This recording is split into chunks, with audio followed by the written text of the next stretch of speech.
Today is Phoebe Bridgers' Lost Weekend release day. I'm so excited. It did actually come out last night at midnight, and I was up at like 11:45, but I was so tired, so I just let myself go to sleep. This is a holiday to me. This is my Super Bowl. I'm so excited to listen. I've got my headphones. I'm gonna pull up the album on Spotify. And I love to listen to music while reading the lyrics, so I'm gonna read along. Here's my really beautiful vision board for this year, which I'm really proud of. Where is it? I have it pre-saved. These have been blacked out for so long. Oh, there's merch too. Cool. All right. See you guys on the other side.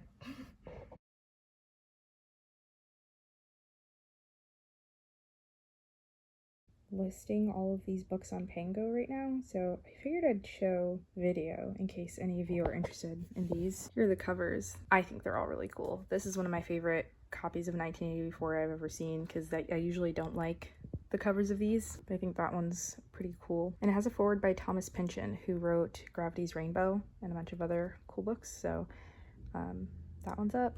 I'm at the top. Colima Tales. This is a really cool Penguin 20th century classic, which is I think my favorite imprint that Penguin does, but this one's green, which I don't know if that means it's like a newer print. It feels very new, and the paper is like really thick and heavy, nicer than this is what like the old Penguin 20th century classics used to look like, with these mint spines, which I do love these, but these are like thinner paper and floppier. I like them both. Probably still prefer these, but this is a super cool one. I've never seen one of these besides in this one, but this is up on my Pango. Love in the Time of Cholera. Another cool Penguin imprint. I don't know what this one is. Penguin Great Books of the 20th Century. Bones and All. Movie cover of Pride and Prejudice. Bradbury. Exit West. Alchemist. And Heart of a Dog by Bulgakov. I do have like some writing in this one, but it's only for like the first 11 pages. In case you're wondering why I'm getting rid of so many books, I have a lot of books. I love collecting things that are by my favorite authors or from imprints that I really love the design of, but really hoping to move very soon, so I'm trying to just downsize. It's been a couple of years since I last posted books on Pango because I've been pretty good about not buying books crazily over the last couple years, but actually this year it has gotten a little bit out of hand. I buy a lot of thrifted books, and it's a habit I'm trying to break, and I think with the hopeful move that'll kind of happen naturally because I will likely have a lot less space very soon. Also, on the topic of books, I really want to show you what I'm reading right now. This is a library book, Empire of Silence by Christopher Rucchio. So this is book 1 of the Suneater series. It's giant. It's a nice long sci-fi series, which after I finished Red Rising, which I love, I did see online some people recommended that this is a good place to go afterwards. I never really gave it a shot,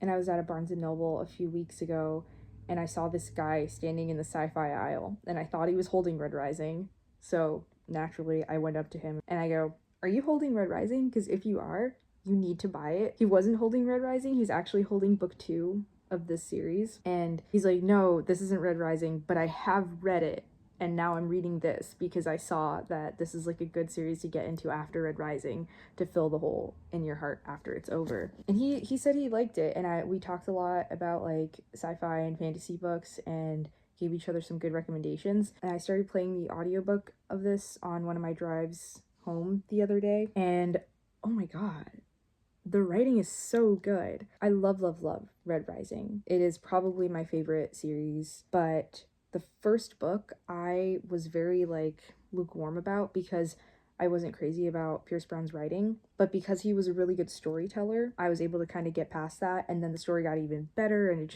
everything got better. He became, like, each book, his writing gets better. Like, you can see his progression as an author. But Empire of Silence, and I'm not trying to pit two authors against each other. They're very different. They're their own people. It's their own art. But, like, from the first page, I was just so blown out of the water, because typically I don't go to a sci-fi or fantasy story expecting the language to be so beautiful and something that like inspires me so deeply and makes me go like, oh, this is like punch me in the face type of literature, like so good. It's just been such a blast. This is my first like really like alien-y book. I guess like Red Rising can kind of be a little bit alien-y, but not really.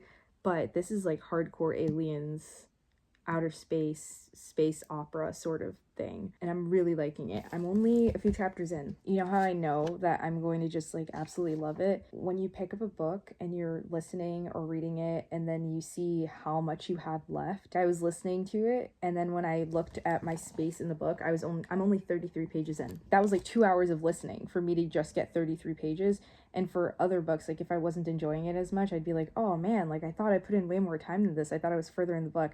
But this one, the fact that I'm only 33 pages in, I'm like, yes, thank God.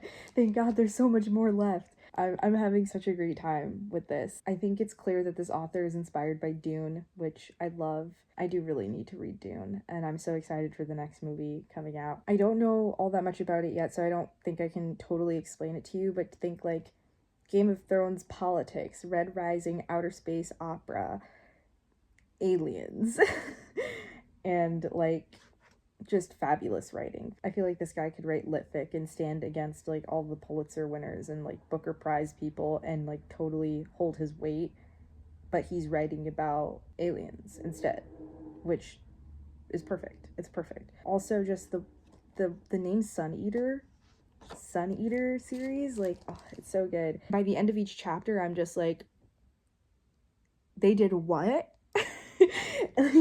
my jaw has dropped so much already. So Empire of Silence, I'm so excited to read more of this.